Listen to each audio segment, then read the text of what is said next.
Thank you. My name is Helena Gualinga, and I often talk about the protection of my home, which is in the Amazon rainforest, in the Ecuadorian Amazon rainforest, about my community who has fought off oil for decades, and how we're now struggling to keep out other extractive industries and facing the climate crisis. I often talk about the living forest, which is the cosmovision of my people, and which is a fundamental part why we've struggled so much to protect our homelands. The living forest means that we recognize everything in the forest and in nature as a living being.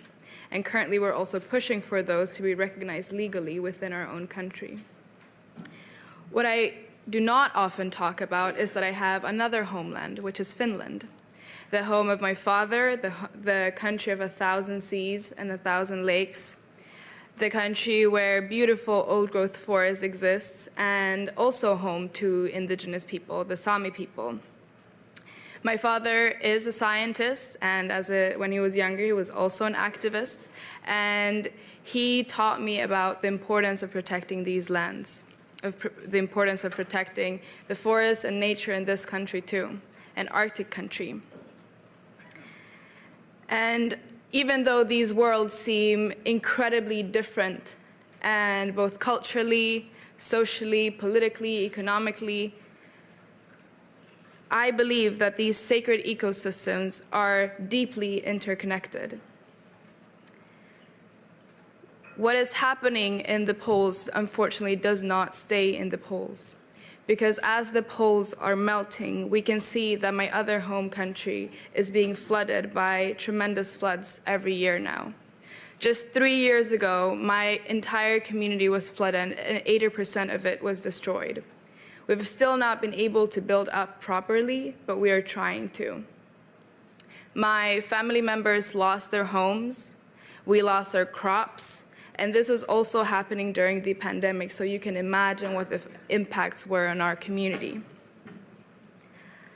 I do my work because I believe that we can find a better but similar world to the one that I grew up in.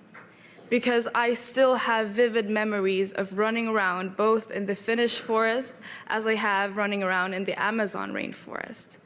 I want future generations to be able to live and see and experience that exactly the way that I did. The joy that it brought me, the safety that it brought me, the teachings that it brought me. I often say that there is no room for fear in the work that I do. I have realized that with fear, I cannot move. But if I find joy and if I find something beautiful, I do. I can move, I feel inspired, and I can continue this work. And there are a few words that scare me, but there is one in particular that I actually find very fearful. And it's when I hear the word irreversible damage. Because that means that future generations will not be able to experience those things that I could experience. It means that future generations will not be able to see the world the way that you did, or even I did. They will not be able to see snow, they will not be able to see clean forests and rivers, and see what our connection to nature is. That we actually are not something that is opposite to nature, but that we humans also belong into nature. It might feel isolating to sit here in a room filled with walls and concrete and lights, but we actually do belong out there. And I say this because I've lived half of my year out in the rainforest.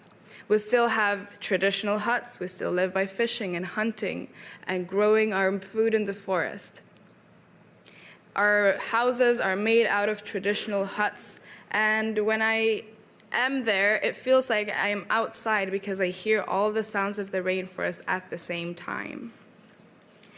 But when we talk about irreversible damage, we're talking about these ecosystems falling apart, about these ecosystems not being able to function at one point.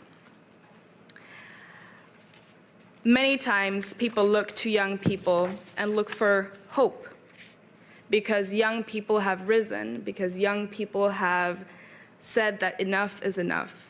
because young people want to be engaged and want to participate, and we do have a say in the decisions that are being made. But we also are looked at as the generation that will solve this crisis. Yet I am the only young person in this room.